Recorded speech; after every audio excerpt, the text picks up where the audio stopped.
हाँ जी बेटा, ये अपना ਜਿਹੜਾ ਹੈਗਾ 24 ਨਵੰਬਰ ਦਾ ਲੈਕਚਰ ਹੈਗਾ ਜਿਸ ਦੇ ਵਿੱਚ ਆਪਾਂ ਨੇ ਫੋਰੀਅਰ ਸੀਰੀਜ਼ ਜਿਹੜਾ ਚੈਪਟਰ ਸਟਾਰਟ ਕੀਤਾ ਹੋਇਆ ਹੈਗਾ।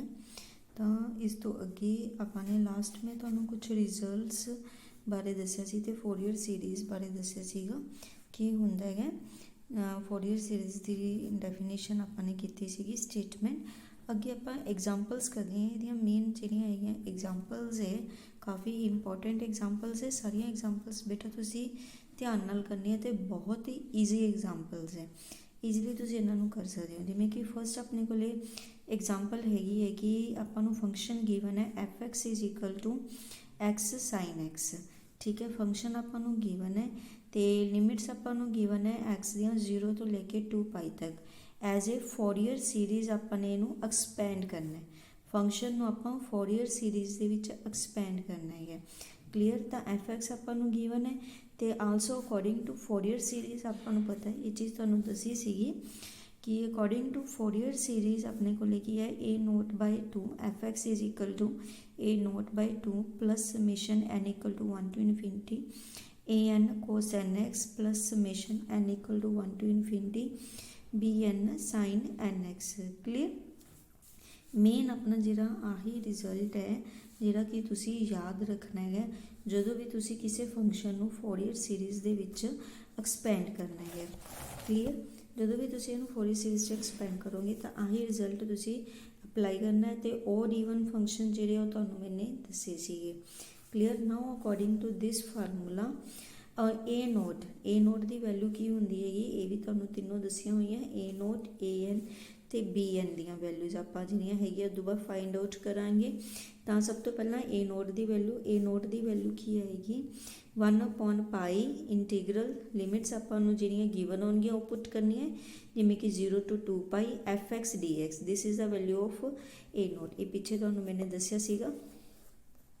ਤਾਂ ਇਹਦੇ ਵਿੱਚ ਤੁਸੀਂ ਕਰਨਾ ਹੁਣ ਐਫ ਐਕਸ ਦੀ ਵੈਲਿਊ ਪੁੱਟ ਕਰ ਦੇਣੀ ਹੈ। ਐਫ ਐਕਸ ਦੀ ਵੈਲਿਊ ਤੁਹਾਨੂੰ ਗਿਵਨ ਹੈ x sine x d x ਦੀ ਵੈਲਿਊ ਪੁੱਟ ਕਰ ਦਿੱਤੀ। ਉਸ ਤੋਂ ਬਾਅਦ ਸਿੰਪਲ ਤੁਸੀਂ ਕੀ ਕਰਨਾ, ਇਹਦਾ ਇੰਟੀਗਰਲ ਫਾਈਂਡ ਆਊਟ ਕਰਨਾ ਹੈ। ਇੰਟੀਗਰਲ ਬਾਈ ਪ੍ਰੋਡਕਟ ਫਾਰਮੂਲਾ ਦੇਖੋ ਐਕਸ ਸਾਈਨ ਐਕਸ, ਇਹ ਤੁਹਾਨੂੰ ਆਉਂਦਾ ਹੀ ਹੈ ਇੰਟੀਗਰਲ ਲੈਣਾ।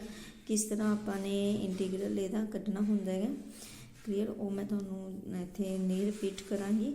ਤਾਂ first term as it is, second ਦਾ ਇੰਟੀਗਰਲ ਮਾਈਨਸ ਫਸਟ ਦਾ ਡੈਰੀਵੇਟਿਵ, ਸੈਕਿੰਡ ਦਾ ਇੰਟੀਗਰਲ। ਉਸ ਤਰ੍ਹਾਂ ਆਪਾਂ ਨੇ ਇੰਟੀਗਰਲ ਲੈਣਾ, ਲਿਮਿਟਸ ਪੁੱਟ ਕਰ ਦੇਣੀ ਹੈ। ਲਿਮਿਟਸ ਤੁਸੀਂ ਪੁੱਟ ਕਰੋਗੇ ਤਾਂ ਤੁਹਾਡੇ ਕੋਲੇ ਸੋਲਵ ਕਰਕੇ ਜਿਹੜੀ ਵੈਲਿਊ ਆ ਜਾਏਗੀ ਉਹ ਆ ਜਾਏਗੀ -2। ਕਲੀਅਰ? ਇਹ ਤੁਹਾਡੇ ਕੋਲੇ ਏ ਨੋਟ ਦੀ ਵੈਲਿਊ ਆ ਗਈ -2। ਉਸ ਤੋਂ ਬਾਅਦ ਅਗਲੀ ਜਿਹੜੀ ਵੈਲਿਊ ਆਪਾਂ ਨੇ ਕੱਢਣੀ ਹੈ ਏ ਐਨ ਦੀ ਵੈਲਿਊ ਕੱਢਣੀ ਹੈ ਤੇ ਫਿਰ ਬੀ ਐਨ ਦੀ। ਪਹਿਲਾਂ ਏ ਐਨ ਦੀ ਵੈਲਿਊ ਕੱਢਾਂਗੇ। ਏ ਐਨ ਵਾਸਤੇ ਆਪਣੇ ਵੈਲਿਊ ਕੀ ਹੁੰਦੀ ਹੈ 1/ਪਾਈ ਇੰਟੀਗਰਲ ਲਿਮਿਟਸ ਗਿਵਨ ਹੈ 0 to 2 pi f x cos n x d x. Clear? ਇਹ ਆਪਣੇ ਕੋਲੇ ਹੁੰਦੀ ਹੈ ਏ ਐਨ ਦੀ value f x cos n x. F x ਦੀ ਵੈਲਿਊ ਤੁਹਾਨੂੰ ਇੱਥੇ ਗਿਵਨ ਹੈ ਐਕਸ ਸਾਈਨ ਐਕਸ, ਉਹ ਵੈਲਿਊ ਪੁੱਟ ਕਰ ਦਿੱਤੀ। ਉਸ ਤੋਂ ਬਾਅਦ ਇਹਨੂੰ ਆਪਾਂ ਕੀ ਕਰਨਾ, ਸੋਲਵ ਕਰਨਾ ਹੈ। ਇਹਨੂੰ ਦੇਖੋ ਬੇਟਾ, ਇਹ ਤੁਸੀਂ +2 ਦੇ ਵਿੱਚ ਇੰਟੀਗ੍ਰੇਸ਼ਨ ਸੋਲਵ ਕਰਨਾ ਸਿੱਖਿਆ ਹੋਇਆ ਚੰਗੀ ਤਰ੍ਹਾਂ, ਤਾਂ ਉਹੀ ਜਿਹੜੇ ਮੈਥਡਸ ਇੱਥੇ ਆਪਾਂ ਅਪਲਾਈ ਕਰਾਂਗੇ। ਹੁਣ ਜਿਵੇਂ ਕਿ ਇਹਨੂੰ ਸੋਲਵ ਕਰਨ ਵਾਸਤੇ sign X cos n X ਜਦੋਂ ਇਕੱਠਾ ਹੋ ਜਾਂਦਾ ਤੁਹਾਨੂੰ ਪਤਾ ਆਪਾਂ ਇਹਨੂੰ ਕਿਸ ਤਰ੍ਹਾਂ ਸੋਲਵ ਕਰਦੇ ਹਾਂ, 2 ਨਾਲ ਮਲਟੀਪਲਾਈ ਤੇ ਡਿਵਾਈਡ ਕਰ ਲਾਂਗੇ। 2 ਨਾਲ ਮਲਟੀਪਲਾਈ ਤੇ ਡਿਵਾਈਡ ਕੀਤਾ ਤਾਂ 2 sign X cos n X ਬਣ ਜਾਏਗਾ। 2 ਡਿਵਾਈਡ ਵਾਲਾ ਬਾਹਰ ਲਿਖ ਲਿੱਤਾ। ਇਹਦਾ ਫਾਰਮੂਲਾ ਹੁੰਦਾ ਤੁਹਾਡੇ ਕੋਲੇ ਸਾਈਨ ਏ ਪਲਸ ਬੀ ਮਾਈਨਸ ਸਾਈਨ ਏ ਮਾਈਨਸ ਬੀ। ਕਲੀਅਰ? ਫਾਰਮੂਲਾ ਆਪਾਂ ਨੇ ਅਪਲਾਈ ਕਰ ਦਿੱਤਾ ਹੈਗਾ। ਉਸ ਤੋਂ ਬਾਅਦ ਐਕਸ ਨਾਲ ਇਹਨੂੰ ਮਲਟੀਪਲਾਈ, ਐਕਸ ਨੂੰ ਬਾਹਰ ਰੱਖ ਲਿੱਤਾ ਤੇ ਆਪਾਂ ਐਕਸ ਤੇ ਇਹਨੂੰ ਇੱਕ ਟਰਮ ਮੰਨ ਕੇ ਦੋਨਾਂ ਦਾ ਬਾਈ ਪ੍ਰੋਡਕਟ ਫਾਰਮੂਲਾ ਇੰਟੀਗਰਲ ਲਵਾਂਗੇ। This is x is the first term, this is the second term. Clear? ਤਾਂ first term as it is, second ਦਾ ਇੰਟੀਗਰਲ ਆਪਾਂ ਨੇ ਲੈ ਲਿਆ। ਇੰਟੀਗਰਲ ਤੁਹਾਨੂੰ ਲੈਣਾ ਹੁੰਦਾ ਸਾਈਨ ਦਾ ਕੋਸ ਹੁੰਦਾ ਹੈਗਾ ਮਾਈਨਸ ਕੋਸ। ਕਲੀਅਰ? ਤੇ ਨਾਲ n+1 ਆ ਜਾਏਗਾ ਮਾਈਨਸ ਫਸਟ ਐਕਸ ਦਾ ਡੈਰੀਵੇਟਿਵ, ਸੈਕਿੰਡ ਦਾ ਇੰਟੀਗਰਲ, ਫਿਰ ਇੰਟੀਗਰਲ ਉਸ ਤੋਂ ਬਾਅਦ ਵੈਲਿਊਜ਼ ਪੁੱਟ ਕਰਨੀ ਹੈ। ਓਕੇ, ਆਹ ਲਿਮਿਟਸ ਜਿਹੜੀਆਂ ਹੈਗੀਆਂ ਆਪਾਂ ਨੇ ਪੁੱਟ ਕਰ ਦਿੱਤੀਆਂ। ਹੁਣ ਬੇਟਾ ਇੱਥੇ ਜਿਹੜਾ ਹੈਗਾ ਇੱਕ ਚੀਜ਼ ਦਾ ਧਿਆਨ ਰੱਖਣੀ ਹੈ, ਜਾਂ ਲਿਮਿਟਸ ਆਪਾਂ ਨੇ 0 to 2 ਪਾਈ ਪੁੱਟ ਕਰਨੀ ਹੈਗੀ। ਉਹ ਤਾਂ ਆਪਾਂ ਪੁੱਟ ਕਰ ਹੀ ਦੇਵਾਂਗੇ ਕਿਉਂਕਿ ਸਾਈਨ 2 ਪਾਈ ਦੀ ਵੈਲਿਊ ਤੁਹਾਨੂੰ ਪਤਾ 0 ਹੁੰਦੀ ਹੈ, ਤਾਂ ਇਹ ਤਾਂ ਤੁਹਾਡੇ ਕੋਲੇ 0s ਹੀ ਬਣ ਜਾਣਗੇ। ਕੋਸ ਦੇ ਵਿੱਚ ਆਪਾਂ ਨੇ 2 ਪਾਈ ਐਜ਼ ਇਟ ਇਜ਼ ਆ ਜਾਏਗਾ ਤਾਂ ਨੀਚੇ ਦੇਖੋ बेटा ध्यान रखना n+1 ਤੇ n-1 है। ਜਦੋਂ ਇਹਨੂੰ ਸੋਲਵ ਕਰਾਂਗੇ ਦੇਖੋ n ਕੀ ਹੋਣਾ ਚਾਹੀਦਾ, ਇੱਕ ਕੰਡੀਸ਼ਨ ਅਪਲਾਈ ਹੋ ਜਾਏਗੀ n is not equal to 1। क्यों? जो कि जे n1 पुट कर दिता तो इन्फिनिटी बन जाएगा, तो सारा रिजल्ट इन्फिनिटी हो जाएगा, इन्फिनिटी बन जाएगा अपने को, सारा रिजल्ट इन्फिनिटी हो जाएगा, नॉट डिफाइंड आ जाएगा। तो आपने इतने कंडीशन ही लगा दी कि this result is hold for and not equal to 1। Clear? And not equal to 1 वास्ते आप इनू सॉल्व करांगे। ये कोस 2π की वैल्यू जी 1 बन जाएगी। क्लीयर? 2π नाल 2π यहाँ कैंसल हो जाएगा। तुहाडे कोले सॉल्व करके आ जाएगा 2/n² -1 for n not equal to 1। Clear? ये जो रिजल्ट है ये है जो n नॉट इक्वल टू 1 है, तो आप एक पर्टिकुलर केस जो n इक्वल टू 1 होएगा फिर की होएगा। क्लीयर? ਉਹਦੇ ਵਾਸਤੇ ਆਪਾਂ ਕੀ ਕਰਾਂਗੇ, ਇਹਨੂੰ ਸਟਾਰਟਿੰਗ ਤੋਂ ਹੀ ਸੋਲਵ ਕਰਾਂਗੇ। ਇਹਦੇ ਵਿੱਚ ਤੁਸੀਂ ਵੈਲਿਊ ਪੁੱਟ ਕਰਨੀ ਹੈ n ਇਕੁਅਲ ਟੂ 1। क्लीयर? ਇਹਦੇ ਵਿੱਚ ਜਦੋਂ ਵੈਲਿਊ ਪੁੱਟ ਕੀਤੀ a1 is equal to 1/π0 to 2π x sin x cos x ਆ ਜਾਏਗਾ। ਇਹਦੀ ਵੈਲਿਊ ਤੁਹਾਨੂੰ ਪਤਾ ਜੇ ਆਪਾਂ 2 ਨਾਲ ਮਲਟੀਪਲਾਈ ਤੇ ਡਿਵਾਈਡ ਕਰਦੇ 2 sin x cos x ਦੀ ਵੈਲਿਊ ਹੁੰਦੀ ਹੈ sin 2x।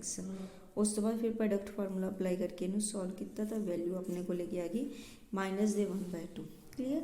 तो बेटा आप इत्थे सॉल्व करते तो इन्फिनिटी बनता, आप n इक्वल टू 1 पुट करते, जो शुरू तो n इक्वल टू 1 वास्ते आप सॉल्व करांगे तो अपने को जी वैल्यू की आ जाएगी -1/2 आ जाएगी। ये अपने को की है a1 + an की वैल्यूज आपने कढ़ लीती। उस तो बाद आप bn की वैल्यू कढ़ांगे सेम उस मैथड नाल 1/π0 to 2π fx sin x। इत्थे आप की होंगे sin nx होंगे, fx की value x sin x put कर लो, sin nx है 2 नाल मल्टीप्लाई ते डिवाइड करांगे, फार्मूला ए बी का फार्मूला अप्लाई कर देवांगे। क्लीयर? उस तो बाद यदा इंटीग्रल ले लेना, उस तरह वैल्यूज पुट कर दी है। कंडीशन अपनी इत्थे भी सेम आ जाएगी n नॉट इक्वल टू 1। जे n नॉट इक्वल टू 1 है तो bn की वैल्यू की बन जाएगी अपने को 0 बन जाएगी। ओके, तो पर्टिकुलर केस फिर आप उसी तरह लास्ट टाइप फाइंड आउट करांगे n इक्वल टू 1 वास्ते। तो ये तुसी bn की वैल्यू 1 पुट कर दो तो तुहाडे कोले की बन जाएगा x sin x into sin x। Clear? तो sin स्क्वेयर x हो गया है ना, sin स्क्वेयर x की वैल्यू की होंगी हैगी 1 - cos 2x अपॉन 2। ठीक है, 2 आपने बाहर लिख लेता गा। क्लीयर? उस तो बाद यदा इंटीग्रल लै लो, इंटीग्रल तो आता ही है बाई पार्ट्स लेना, बाई पार्ट्स इंटीग्रल आप लवेंगे, आंसर अपने को पाई आ जाएगा। क्लीयर? इस तरह आपने की किया गा सारिया a1 b1 an bn ते a note the values find out कीतियां। तो fx हुण अपने को इक्वल आ जाएगा a0/2 + a1 cos x + b1 sin x summation an cos nx। n की वैल्यू 2 तो इन्फिनिटी आ जाएगी, इत्थे भी 2 तो इन्फिनिटी। जो वैल्यूज आपने कढ़िया a1 b1 दियाँ ते n cos bn दी सारिया वैल्यूज पुट कर दो, this is your answer. Clear? इस तरह की अपने को ये आंसर आ जाएगा। ओके बेटा, ईजी है, बहुत ईजी। सारे सम्स आपने इस तरह ही सॉल्व करने हैं। फोरियर सीरीज आ देखो, अगे भी आपने की करना है, फोरियर सीरीज च एक्सपेंड करना है। एक्सपोनेंशियल अपने को आ गया e (-x). इंटरवल अपन उस तरह गिवन होएगा, इंटरवल गिवन होएगा, fx की वैल्यू गिवन होएगी। इनू की करना तुसी फोरियर सीरीज के विच एक्सपेंड करना है। fx अपने उस तरह ही लिख लेता है। क्लीयर? उस तो बाद सिंगल सिंगल पहला ए नोट की वैल्यू फाइंड आउट की गई, fx की वैल्यू e (-x) पुट कर दी, इंटीग्रल लेता, this is the value of A note. उस तो बाद an की वैल्यू फाइंड आउट करांगे आपां।